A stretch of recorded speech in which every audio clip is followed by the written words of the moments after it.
We're very happy to have an old friend back for 4th year in a row or something like that.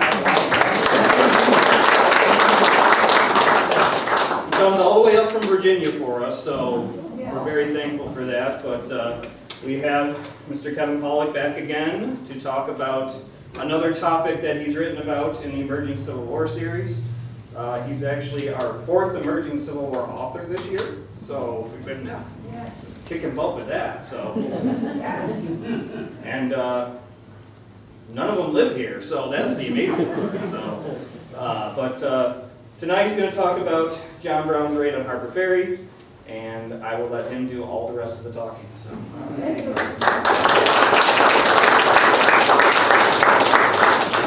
Thank you, Ryan. I guess it's on. If it's too loud, let me know. I can always shut it off too from years of working at Harpers Ferry. How many of you have been to Harpers Ferry by show of hands? Okay, and not yet. Hopefully you will go if you haven't been yet. I would definitely encourage it. But when you go, your eardrums will probably be shattered from the trains that drive through there. And formerly having been a park ranger at Harpers Ferry, which is how I got into the John Brown story, I'll explain that a little bit more in just a moment. You have to get used to talking over trains and lots of people and buses and whatever else is going to come through Harpers Ferry at any given time, because otherwise if you sit there and wait for, you might be waiting for 5 or 10 minutes for a train to come through, and then by that point people have lost interest in the tour and they're going to move on. So you just got to learn to talk over them. So my point being, I can be loud if you need me to be, so just let me know.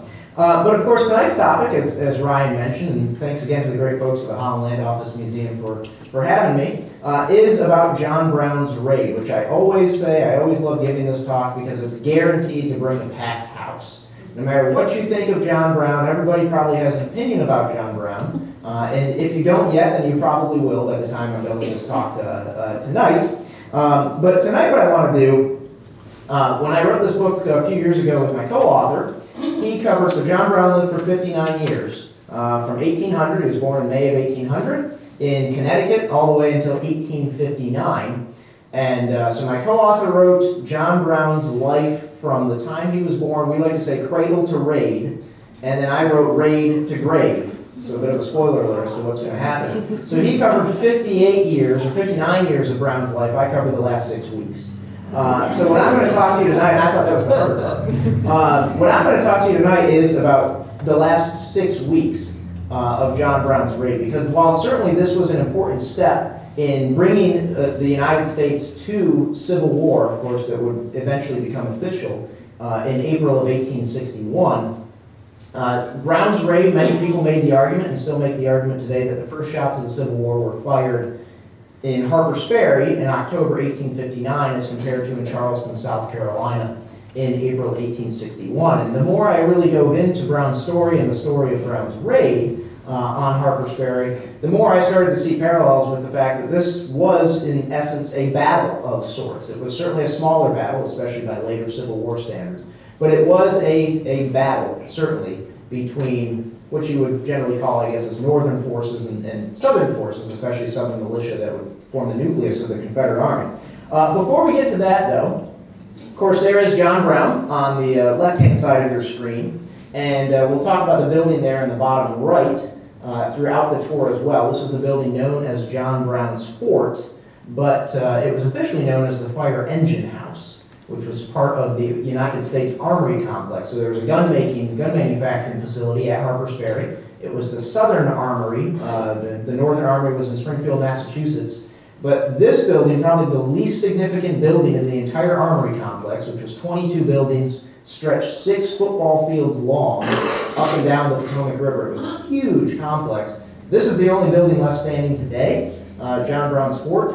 And again, at least initially, the least significant, but it became the most significant because of what happened there. Now, when I first got into the story of John Brown's raid, back in the summer of 2012, I was an intern with the Harpers Ferry National Historical Park, and we had several different divisions of interns. I was in the living history branch, so I was dressed up in funny clothes, sweating throughout the summer, going around and giving tours, and we had intern orientation. And we all sat in a room, and we had our chairs stretched out in a circle. Everybody's done the icebreaker orientation for new jobs, new whatever. And So we started the orientation, and the gentleman who was leading the orientation said, okay, we're going to go around and do a bit of an icebreaker activity. I want you to say your name, I want you to say which school you are attending, and, I don't know, name the last movie that you just watched. And so my 4 roommates and I looked at each other and we just went, oh no. Because the previous night we had been up all night watching a movie about John Brown. However, it was a movie called The Santa Fe Trail. It's probably one of the least accurate portrayals of John Brown's raid. So here is, again, John Brown's fort, okay? That's how it actually looks today when you go to Harpers Ferry and see it. This is a depiction of the assault on John Brown's fort in the movie Santa Fe Trail. Now, this is the fort in the background, okay? So it's basically a 3-story octagonal fort. It looks a little bit different than the building today, right? Okay. Also, there was no artillery that was bombarding the fort. There weren't thousands of federal soldiers, including cavalrymen, charging against the fort. It was a much smaller affair, so we all just thought, oh no, they're going to look at us and think that we're fools for having watched this movie, Santa Fe Trail. But thankfully, we got through, and I was able to get through the summer okay. But living right in downtown Harpers Ferry was really just an incredible experience. You really can't help but become enmeshed in the story of John Brown's raid. And one thing that's important to know about John Brown's raid, and then we're going to really get into it, is that there are many different interpretations about what exactly happened in the raid. Many different interpretations about the course of events, of what event happened first, and where did that event happen. And you can read many different books about John Brown and his raid on Harpers Ferry, and you will find all sorts of different interpretations. Now, I can tell you, not all of those interpretations are wrong, because as historians, we all can read the same sources and come to different interpretations. This interpretation is wrong, though, I will tell you that one. Okay? They took a few Hollywood liberties with that story. But what I'm going to share with you tonight is just my interpretation of what happened at Harpers Ferry over the course of 36 hours from October 16th to the 18th of 1859. All right, before we get to that, just a real brief history of John Brown. Again, he lived for 59 years. I'm going to do all this in about 59 seconds. Bring his life up to speed for you. So as I mentioned, John Brown was born in Connecticut, May of 1800. He moved all over the United States. I always joke, you can't escape John Brown. Everywhere that I've worked after working at Harpers Ferry, there's always some kind of John Brown connection somewhere. But John Brown, really the key component of Brown's life that you'll have to remember was to extinguish slavery in the United States. Brown's father was a devout Calvinist. He was an abolitionist, and Brown soon became that as well. The story is, according to Brown's own recollections, when he was about 12 years old, he was driving cattle out west into Ohio during the War of 1812, and he saw, again, according to his recollection, a young slave boy about his age being beaten with a shovel. And Brown later said that from that point on in his life, that was sort of the drive, the thing that kept him going during his life, was to figure out a way to expel slavery, this horrible institution, from the United States. And Brown would constantly do that. Of course, that was not something that was going to help him earn a living at all. And so Brown still had to go through many different business ventures. He was a world-renowned sheep herder, actually, and tanner for a time. Of course, he famously had many different business failings as well. But nonetheless, really by the time Brown was getting into the 1850s, as the sectional tensions between the free states in the north and the slaveholding states in the south were really starting to grow, and as the rift was starting to widen between the two, John Brown became more and more involved in the fight between free states and slave states. Most notably in the 1850s out in Bleeding, Kansas, where Brown was really put on the national map when he orchestrated, again, depending on which sources you read, either orchestrated or participated in the murder of 5 pro-slavery men out at Pottawatomie Creek, or Osawatomie Creek, known as the Pottawatomie killings in May of 1856. Brown had a price put on his head. It was about $250 by President James Buchanan. Brown was not fazed by that. He said that he would pay anybody $2.50 if they could give him James Buchanan's head. So Brown, despite the fact that he had a price on his head, was still able, he had a lot of friends in high places. He was able to get money to support a mission that he did not really share information about what that mission was. But it would ultimately be a mission to gather a force of both black and white men, and ultimately go to Harpers Ferry, Virginia, and not so much attack the armory and arsenal there, but just swoop into Harpers Ferry, raid the town, station themselves there, and then bring slaves from the countryside to Harpers Ferry, where Brown would be able to raise this army and then move his men out of Harpers Ferry up into the mountains. Again, if you've been to Harpers Ferry, you've probably seen all the mountains that surround Harpers Ferry. And from there, really wage a guerrilla kind of warfare that would slowly move down the mountains, the Blue Ridge Mountains, the Appalachian Mountains, into the south, and sort of one by one county at a time, unhinge economically the institution of slavery by making these lightning raids out of the mountains, going down, freeing slaves, bringing them back to the mountains, and basically showing Southerners that slavery was no longer a viable working option for them. So Brown had this plan since the 1840s, but it wasn't until the summer, or really the fall of 1859, when his plan went into effect. By that point, he had gathered up a force of 21 other men, 5 black men. The rest were all white men, including some of Brown's sons. And they had been hiding out a few miles up the road from Harpers Ferry, a place called the Kennedy Farm, throughout the summer of 1859. And finally, at about 8 p.m. on the evening of October 16th, Sunday, October 16th, 1859, Brown proclaimed to his men, "Men, get on your arms, we will proceed to the ferry."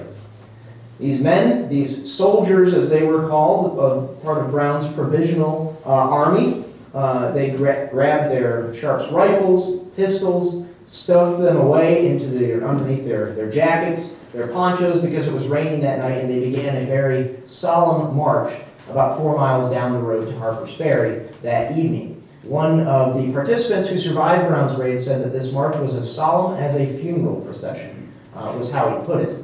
Now, by about 10:30 that evening, they made their way to Harpers Ferry. This is a drawing of Harpers Ferry itself, looking from Maryland, which is over here across the Potomac River, into Virginia. Of course, today this is West Virginia, but in 1859, West Virginia was not yet a thing.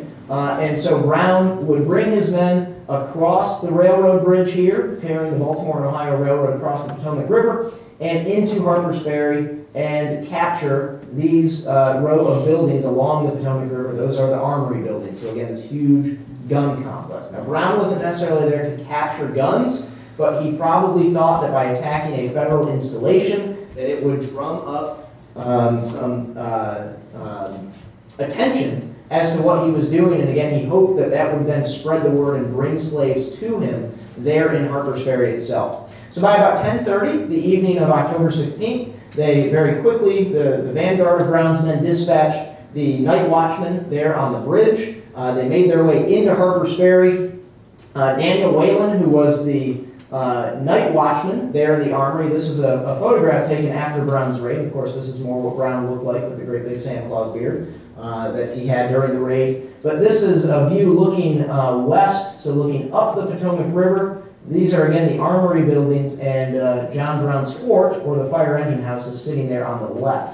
So at about 10:30 the evening of October 16th, Daniel Whalen, who was the armory watchman, who's not a security guard of sorts, he was really there to make sure that the buildings didn't catch on fire in the middle of the night. He heard rattling there at the armory gate right here, and a few men were trying to get in. He had to scramble into the fire engine house, grab his keys, thinking somebody was trying to get in. When he approached the gate of the of the armory yard, somebody reached through the gate, grabbed him by the collar of his shirt, pulled him right up to the gate, and soon enough, a few rifles were stuffed into his face. So Daniel Whalen knew pretty quickly that this was not normal. John Brown then told him, said to him, "I came here from Kansas, and this is a slave state. I want to free all the Negroes in the state. I have possession now of the United States Armory, and if the citizens interfere with me, I must only burn the town and have blood." With that, the gate was forced open, and Brown's men began to occupy the armory yard itself. They also fanned out throughout Harpers Ferry. Here's a map of Harpers Ferry. Again, here's the armory yard, where Brown, that was the main objective of Brown and his men. The 2 arsenal buildings, where a lot of those weapons were stored, is just across the street. Brown's men also fanned out to Virginius Island, to Hall's Rifle Works, which was another federal gun-making factory there at Harpers Ferry. And by midnight or so, without having fired a shot, they had completely occupied the town of Harpers Ferry, and things seemed to be going well for John Brown and his men.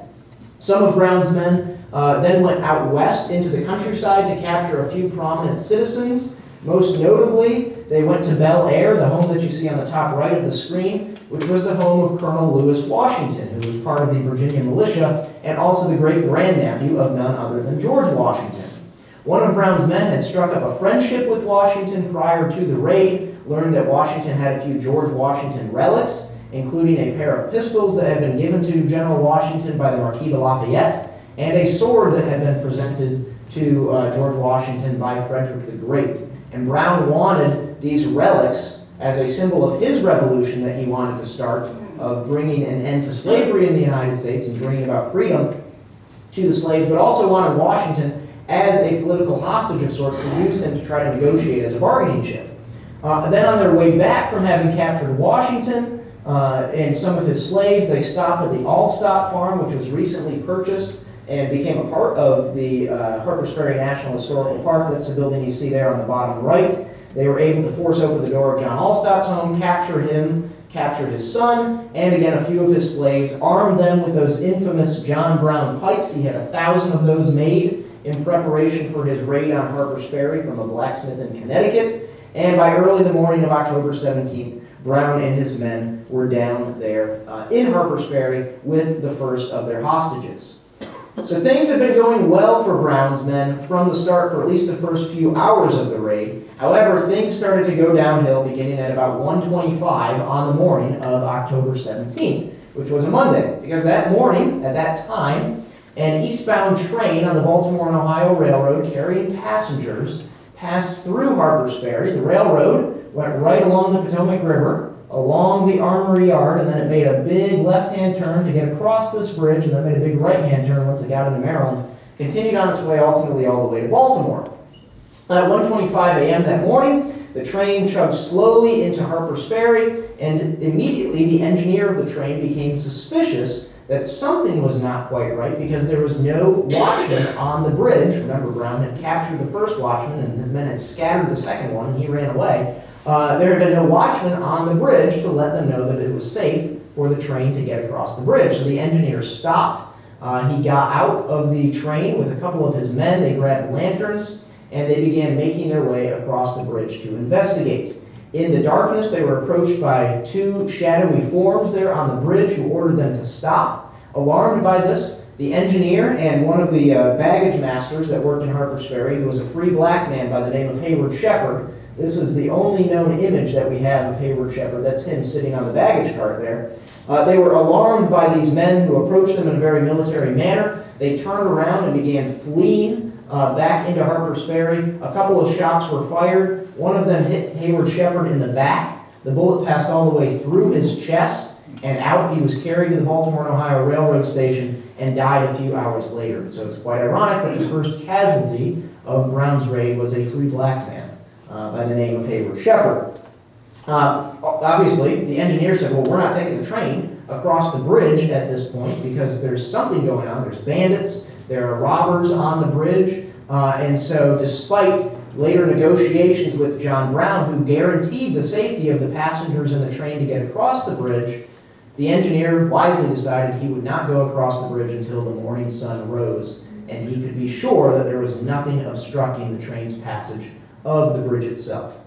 That would not happen until about 7 o'clock that morning, when the train then, accompanied by John Brown himself, proceeded across the Potomac River and chugged its way on toward Baltimore. Along the way, it began to spread word not only of robbers and bandits there in Harpers Ferry, but spreading word of a slave insurrection. And a few of the passengers had seen, depending on the accounts, anywhere from a few dozen to a few hundred black men armed with rifles and armed with pikes there in Harpers Ferry. And so they began spreading word of a slave insurrection. And this word quickly made its way to Baltimore, made its way to Washington, D.C., made its way to the War Department, and ultimately to the desk of President James Buchanan. And so the federal government, we'll get back to them in a bit, had to figure out how were they going to respond to an attack on a federal installation such as the United States Armory.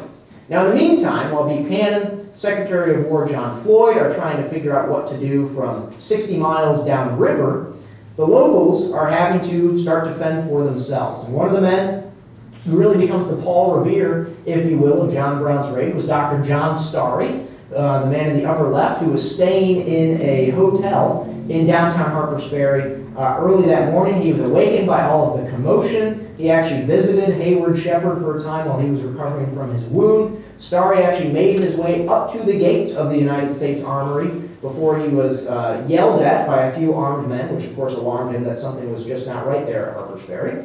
And so Starry mounted his horse and began riding west, ringing church bells along the way, alerting the local citizens and raising the local militia that, again, there were armed men, especially, as was the big fear in the southern states at that point, armed black men in Harpers Ferry leading what they believed to be a slave insurrection. And so throughout the morning of October 17th, this is the scene that you would have seen. Men who were too old to take up arms were grabbing squirrel hunting rifles, old muskets, flintlock muskets. You can see this depicts probably not somebody that young would have joined the men marching toward Harpers Ferry, certainly. But now slowly civilians and militia were starting to converge on Harpers Ferry that morning from the surrounding countryside to try and subdue Brown's force in this attack on Harpers Ferry themselves. Of course, as civilians were showing up that Monday morning to go to work at the United States Armory as well, the first thing that tipped them off that something was just not right is that every morning at sunrise, the man responsible for ringing the bell in the armory yard, calling all the workers from Harpers Ferry to come to work, well, he was not ringing that bell. And that's because as he showed up to Harpers Ferry, or to the armory yard early that morning, he was captured by Brown and his men and imprisoned in the fire engine house. So people became leery about what was going on. Again, soon word spread that there were armed men who had taken the armory, and some of these men began to arm themselves, including an Irish grocer by the name of Thomas Borley, who was a very good wrestler. He was a well-known wrestler and boxer in downtown Harpers Ferry, so he must have been quite the sight to see. He grabbed a shotgun, began making his way down High Street, which is this street here, and as he approached this corner, a few rounds were fired from the Arsenal buildings, which this is the remains of those buildings here that were destroyed during the Civil War. And Thomas Borley was struck in the chest and killed in the fighting. And so, again, this began to alert local civilians that something was not right. And so they began to gather guns. They began to make bullets. People were donating lead from their homes so the lead could be melted to be turned into bullets that could be fired at Brown and his men. It was all a very ad hoc organization of these local civilians and local militia. But eventually, they were able to gather enough troops that throughout the morning, throughout the day of October 17th, they attacked Brown's men and really hemmed them into the lower section of the armory yard, right about where the engine house is. So Brown and his men had gone from pretty much occupying most of Harpers Ferry, at least the sections of town that were along the Shenandoah River, which you see down here, and the Potomac River as well. And now their sphere of influence, if you will, in Harpers Ferry had been shrunk to just basically Arsenal Square and the lower end of the armory yard itself.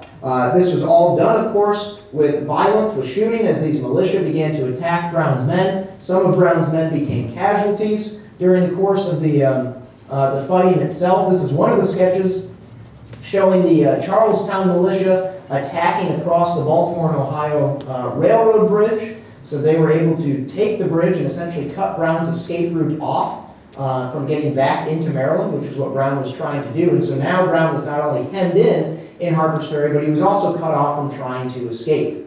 Some of his men were telling him earlier, we need to get out of here. It's time for us to leave. But for whatever reason, we'll never know why for sure, Brown did not listen to them and decided to keep his men in Harpers Ferry. And so what was initially intended as a lightning raid of going down into Harpers Ferry, gathering supplies, gathering slaves to his cause, ended up turning into a much longer and prolonged raid in Harpers Ferry, and that would, of course, spell a lot of trouble for John Brown and his men.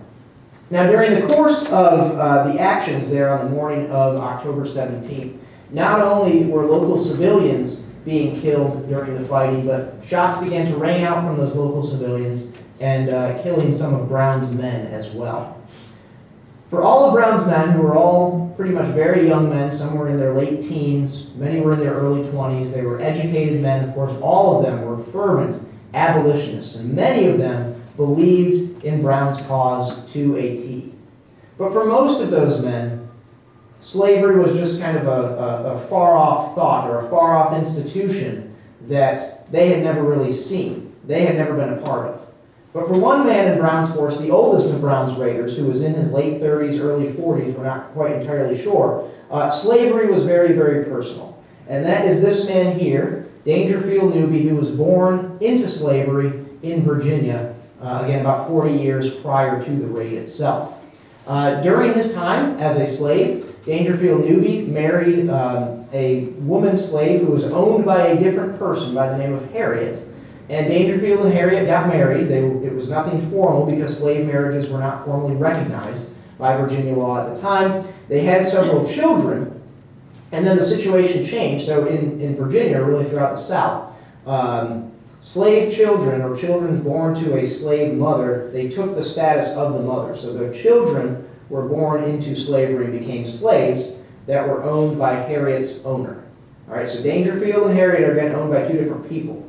Now, at one point, Dangerfield was actually free. He was given his freedom. The family that he was owned by moved up to Ohio, while Dangerfield's wife and his children remained enslaved in the state of Virginia. And Dangerfield, of course, did not like that situation at all, and so he tried to raise money to buy the freedom of his wife and his children. And every time he would get enough money with an agreed-upon amount of money with Harriet and his children's owner, let's say $500, he would go to him with $500, and he'd say, well, now it's $700, the price has gone up. And so Dangerfield would have to go raise more money. And he'd come back with $700, and he'd say, well, the price has gone up again.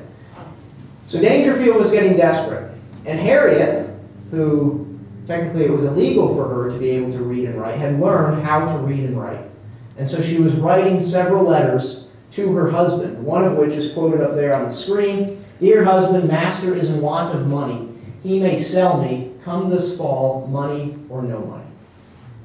And Dangerfield knew that if his family was sold, they would probably be sold to sugar plantations, cotton plantations down in the deep south, and he would never see his family again. And so Dangerfield Newby joined up with John Brown to try to free his family. Dangerfield Newby was one of the men that captured the Arsenal buildings late on the night of October 16th. And as Brown's men were being driven out of those Arsenal buildings, Newby darted out of the Arsenal buildings and ran down Shenandoah Street for the cover of the fire engine house. And one Harpers Ferry civilian loaded a railroad spike into his musket, leaned out from the third-story window overlooking Shenandoah Street, saw Dangerfield Newby with a gun, and opened fire. The shot hit Newby right in the throat. It cut right across his throat, pretty much killed him instantly. Dangerfield Newby died with those letters from Harriet in his pocket, asking that he come, money or no money, for the freedom of his family. Of course, ultimately, he was never able to. Soon enough, more militia began to arrive. Now, some of the militia that did arrive were formal militia units. Other times, these were civilians who were just grabbing guns and forming their own units. And of course, a lot of the local hotels and taverns and bars saw this as an opportunity to make some money, and so they opened up their doors to the local militia.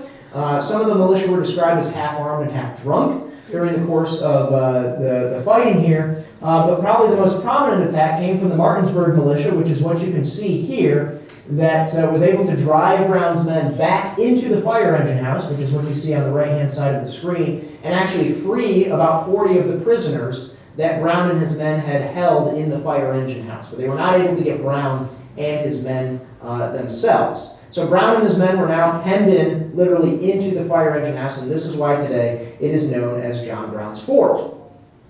The fighting was not over by any stretch of the imagination yet by the afternoon of October 17th.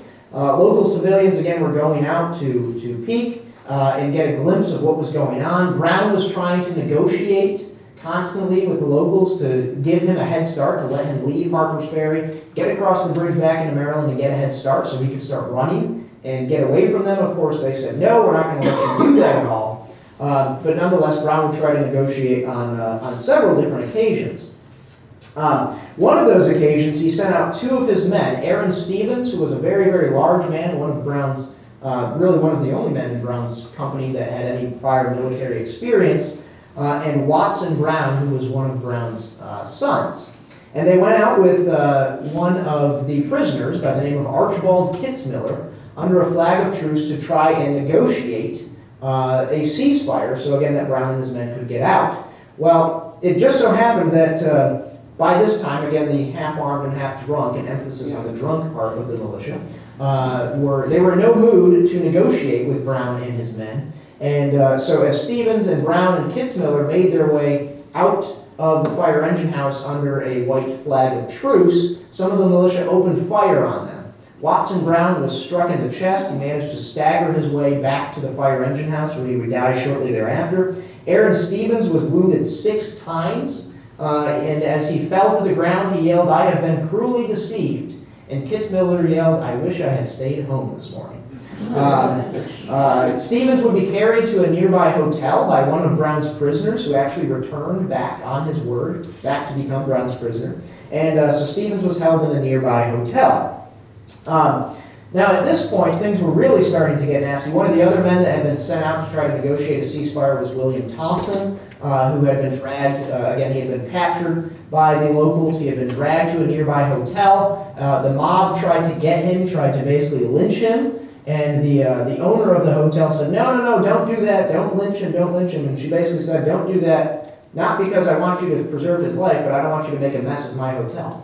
So she kept him imprisoned in a room there in the hotel where he would sit and watch for the next couple of hours of the raid. But then by the afternoon of October 17th, things really started to get nasty because the beloved mayor of Harpers Ferry, Fontaine Beckham, decided to go out and take a peek at Brown's men inside of their fort. And he was peeking constantly out from behind the water tower that was across the armory yard from the fort. And one of Brown's men, Edwin Coppock, said, if he takes one more look, I'm going to take a shot at him.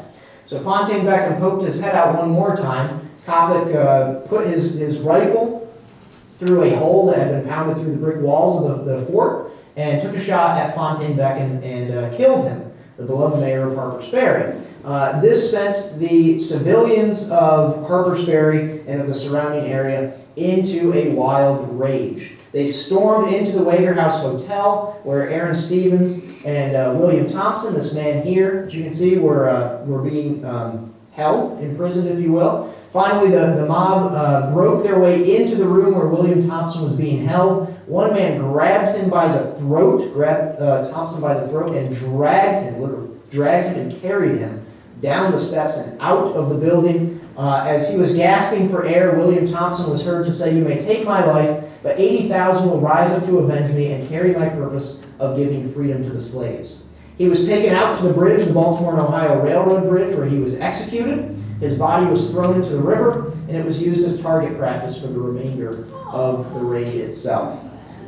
So things are, again, not looking good for Brown's men at all. Finally, things quieted down when darkness fell over the situation on the night of October 17th, and one of the civilians wrote that it was a cloudy and moonless sky that hung like a pall over the scene of war.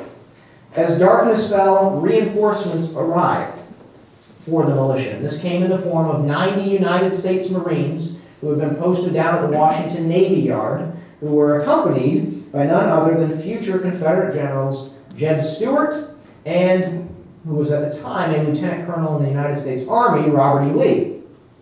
Lee had been home. There's what Robert E. Lee looked like at the time of Brown's raid, so he doesn't yet have the full white beard and white hair as we often see him with. But Robert E. Lee was home on leave to manage his father-in-law's estate. His father-in-law had recently passed away. Lee was home on leave from Texas when word reached Washington about what could be done. Washington scrambled to try to find troops. The nearest troops that they could think of were down southeast of Richmond, over 100 miles away, so of course it would take a lot of time for those troops to get there. And almost as an afterthought, somebody said, well, hey, we have about 90 United States Marines down at the Washington Navy Yard.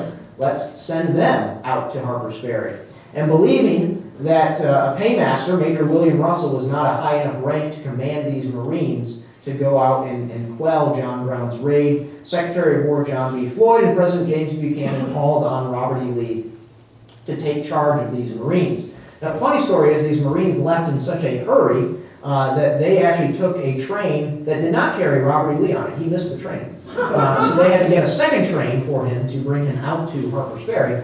And by about midnight of October 17th into October 18th, Lee, Stewart, and the 90 United States Marines showed up on the opposite side of the Potomac River from Harpers Ferry. Lee very quickly took an assessment of the situation. He learned that there were hostages that Brown still had inside of the fire engine house, and so he decided to try to preserve the life of the hostages, to not make any move against John Brown's men until sunup the morning of October 18th. He did, however, meet with several of the militia commanders, and he basically gave them the opportunity, if they desired it, to storm the engine house themselves. One of the militia officers said to Lee, you guys get paid to do this stuff, we don't, so it's all yours. And so it would be up to the United States Marines come the morning of October 18th to subdue Brown and his men. The plan initially was to have Jeb Stuart, who actually was familiar with John Brown. Stuart, while he was serving out in the United States Cavalry out in Kansas a few years prior, had come across John Brown on several different occasions. And they weren't certain if Brown was responsible for this at all. And so Lee decided to send Stuart up to the doors of the fire engine house about 7 a.m. on the morning of October 18th. Stuart knocked on the door. He was told by Lee not to negotiate with Brown under any conditions. And the door opened slightly. John Brown opened the door and tried to, again, negotiate with Stuart to let his men get out of the fort. Brown said, basically, I'll give you all the prisoners if you give us a head start so we can run away and get out of this. Again, Stuart was told not to negotiate at all. Once he recognized Brown's face, Stuart stepped aside, away from the doors, took his famous plumed hat and waved it several times, and that was the signal for the Marines to come in and storm the fire engine house. Now, the Marines initially were armed with two very large sledgehammers that they expected to break through the heavy oak doors of the fire engine house. After several whacks with those sledgehammers, they barely made a dent in the doorways of the fire engine house itself. So one of the Marines noticed a very heavy fire ladder laying in the armory yard. Several Marines grabbed that. This is what you can see depicted in the sketch here. There were 12 Marines total that grabbed it. They rammed that into the center door of the fire engine house. It made a little bit of a dent, so they backed up, went forward a second time, rammed it into the center doors of the fire engine house, and made a small enough hole that one of the Marines, by the name of Private Luke Quinn, was able to crawl in. And immediately upon crawling into the fire engine house, he was shot and killed. He'd be the only United States Marine to be killed during the course of the operation itself. In behind him now, with gun smoke having really clouded the scene, in behind him came Lieutenant Israel Green of the United States Marine Corps. Green crawled through the small hole in the fire engine house and made his way immediately to the back part of the wall, where he found Colonel Lewis Washington, who was wearing nice gloves. He was wearing his finest outfit to be a prisoner of John Brown's. And Washington immediately pointed out to Green. He said, "There's old Osawatomie." That was the nickname for John Brown. And pointed to Brown. Brown heard this. He had been standing closer to the doorway and heard this, and so he turned around to figure out what Washington was talking about. And of course, as Brown turned around, he saw Lieutenant Israel Green charging toward him with his sword.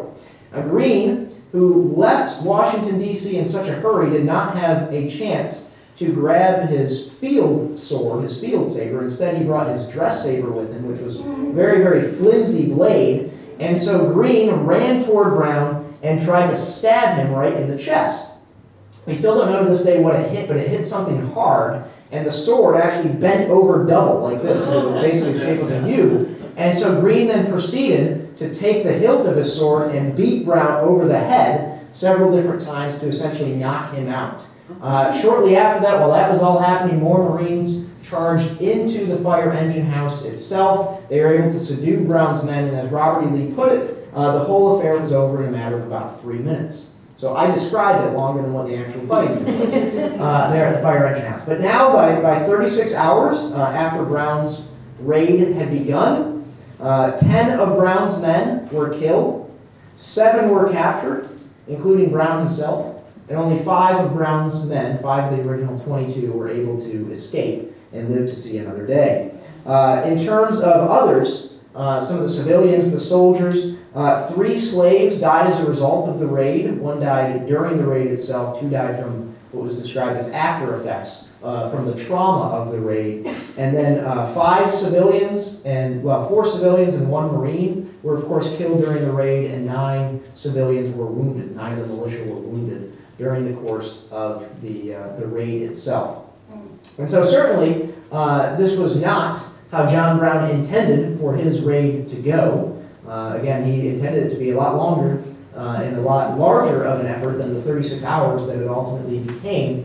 But now Brown used, rather than using rifles and pikes and pistols to get his mission across, he turned to the newspapers.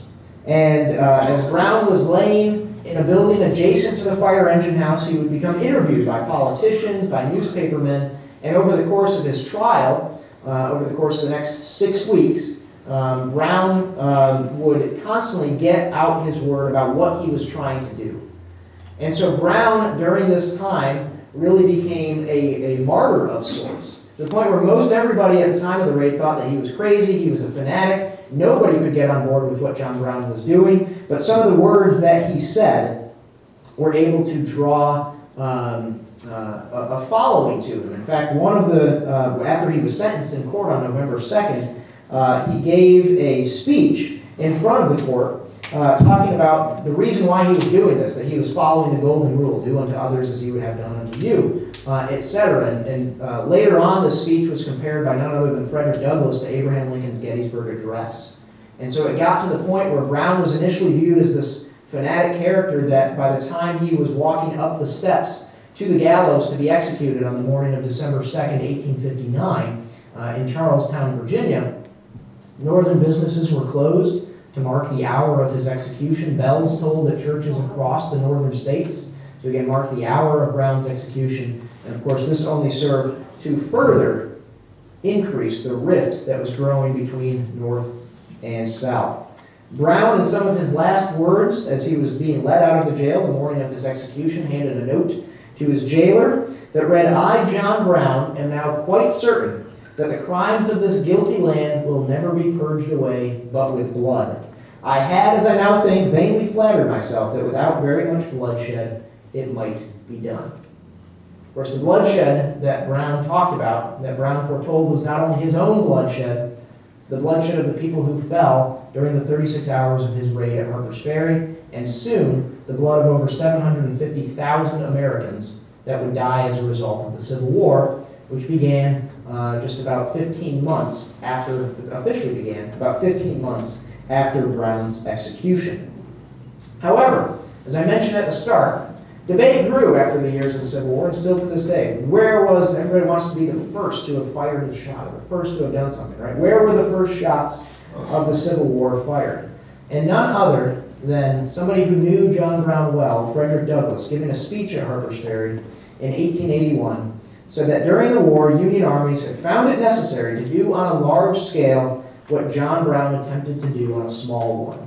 If John Brown did not end the war that ended slavery, he did at least begin the war that ended slavery with his actions at Harpers Ferry in October of 1859. Thank you all very much, and I'll be happy to answer any questions.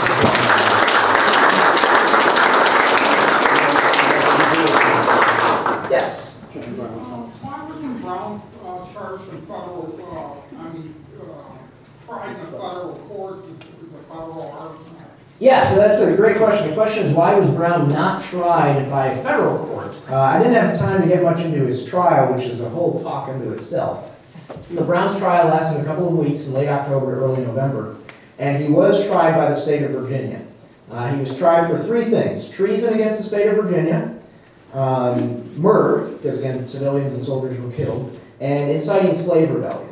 He was eventually found guilty on all 3 charges, again, by the state of Virginia. But your question is, if Brown attacked a federal establishment like the United States Army and Arsenal, why did the federal government not try him? The biggest reason is President James Buchanan did not want to touch the issues that would come about as a result of this trial, especially the issues of slavery expansion, etc. He did not want the federal government to really take a stance on this, so he wouldn't touch this with a 10-foot pole. The other problem was there was a great worry amongst Southerners, Virginians especially, that they really came to fear that Brown was not a one-off, that he was not just one person that was trying to do this. So there were thousands of Northerners that would take up Brown's cause and come down and try to free him, and bring what they thought as abolitionist hordes down to Virginia to really expand on what Brown was trying to do. And so they wanted this trial to be done very, very quickly and to get it over with. The federal government, if the federal government had tried it, that would have been a months-long process. It would have been a much longer process than what Virginia courts were able to do. And it just so worked out that at the time of Brown's raid, the Virginia Circuit Court was meeting 5 miles west of Harpers Ferry in Charlestown, Virginia. So they were ready to take on this trial, or to take on a trial of this magnitude. And so that's ultimately why Virginia, it rested with Virginia to try Brown instead. Now again, as I mentioned, he was found guilty on all 3 counts. Brown's lawyers, basically their biggest argument was to say that, well, Brown could not be convicted of committing treason against the state of Virginia because he was never a citizen of Virginia itself. But that didn't go anyway in court. Again, he was found guilty on all 3 counts. He was sentenced on November 2nd to be executed on December 2nd, 1859. That's ultimately when he died. Any other questions at all? Yes? Yes, did any of his sons live and fight for the Union, or? Yeah, so of the 5 men that survived, one of them was Owen Brown, who was one of Brown's sons. He was the only of Brown's sons. 3 of Brown's sons accompanied him on the raid, and one of his son-in-laws. And all of them died during the raid. So Owen was the only one of Brown's sons to make it out. Now, Brown did have a very large family. He fathered 20 children between 2 wives during his lifetime. Not all of them lived to adulthood. Owen Brown, however, survived. He lived all the way until the 1890s. He's buried out in California, out near Los Angeles. He had it's unclear exactly what it was, but some kind of physical ailment that did not allow him to serve in the Union Army. And so for that reason, he did not serve in the Army during the Civil War, but he continued to really champion his father's cause. Some of the other men, I gotta look at my notes real quick because there's so many names here. Some of the other men with Brown did serve in the Union Army. A couple of them died during the war. Charles Tidd died of disease. He's buried down in North Carolina. There's another one, let me find his name here real quick. Blanking on who it is. But anyway, he was killed in a train accident while serving in the Union Army out in Kansas during the war as well. So some of Brown's men did go on to actually serve in the Army itself, yeah. Yeah, any question up here? Yes? How many daughters did he have? How many daughters did he have? Oh gosh, I can't remember off the top of my head. His most prominent daughter was Annie Brown, who Brown brought with him down to the Kennedy farm to keep up appearances. Of course, it was going to be, Brown thought, suspicious to have 22 guys in a house. And he thought, they might not be good at keeping the house up. So Brown brought 2 of his daughters down with him. Annie was the most prominent. She was 15 years old. And she was there to keep the nosy neighbors at an arm's length. And to keep up the impression that this was a regular, operation of a house. So off the top of my head, I don't remember exactly how many daughters he had, but quite a few children, yeah. Yes? After they captured Brown and some of his men tried to escape through the town, and they went searching for him, and they caught some of them. Yes. Right? And then didn't Lee have to go back to Washington, and he put Stewart in charge of taking Brown to Charleston for trial, and both Stewart and Jackson were there when they hung him. Yes, that's correct. So, yes, Lee's... Hanged. Hanged, yes, yeah. Lee was responsible for a lot of the evidence gathering that was used in the trial, and later there was a congressional commission about Brown's raid as well. So Lee and Stewart went up to the Kennedy farm where they found a lot of the papers that Brown, including some letters that incriminated some northern philanthropists, reverends and people that had donated money to Brown's cause and whatnot. And then, yeah, Stewart and Lee were both responsible for basically protecting Brown and getting him to Charlestown. Then it was left in the hands of the Virginia militia. But you are right. At the time, Thomas Jonathan Jackson was present at the head of the Virginia Military Institute cadets at Brown's execution. Stewart was there, Lee was there, so too was an actor by the name of John Wilkes Booth, who was present at Brown's execution. He had joined the Richmond Raids. He was not part of that militia unit, but everybody wanted to go up, and this was literally national news. Everybody wanted to be a part of this, and so John Wilkes Booth accompanied the Richmond Rays up there to witness Brown's execution. So it was very much kind of a who's who of the Civil War that's involved in Brown's raid. Yes? Personally for you, how did your perception of John Brown's raid change prior to doing all the research? Yeah, so the question was, for me, how did the perception of Brown's raid change? I think the biggest thing for me was just showing, there's a lot of stories that come out of it. Some are funny, some are obviously not so funny, like some of the stories I shared with you tonight. I think the biggest perception for me was just how violent it was. And again, how people viewed this as, in many ways, because of that violence, as sort of the first shots of the war. One of the men who witnessed Dangerfield Newby's wounding and his bleeding out in the streets of Harpers Ferry later went on to serve 4 years in the Confederate Army, and he fought in every major battle in the Eastern Theater of the War. He said of all that time in the Civil War, the most grievous, nasty wound he ever saw was Dangerfield Newby's, there on the streets of Harpers Ferry. So I think just the violence and the action, the military action of Brown's raid really became apparent to me, looking at how the militia responded, how locals responded to Brown's raid, and of course ultimately how Brown's men responded when people started shooting at them too.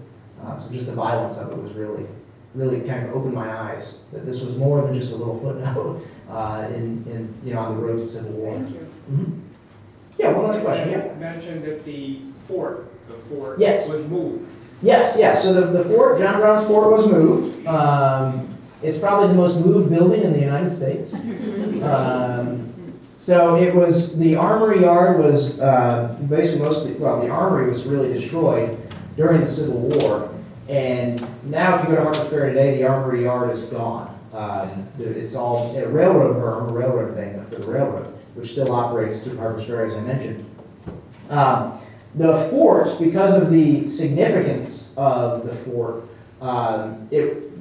during the Civil War, soldiers came in, they carved out bricks of the fort as souvenirs. Soldiers from Massachusetts actually took the bell from the belfry of the fire engine house, and it is still in Massachusetts today. A fire company has it. I know that several times I think Harpers Ferry has tried to get it, and Massachusetts has said no.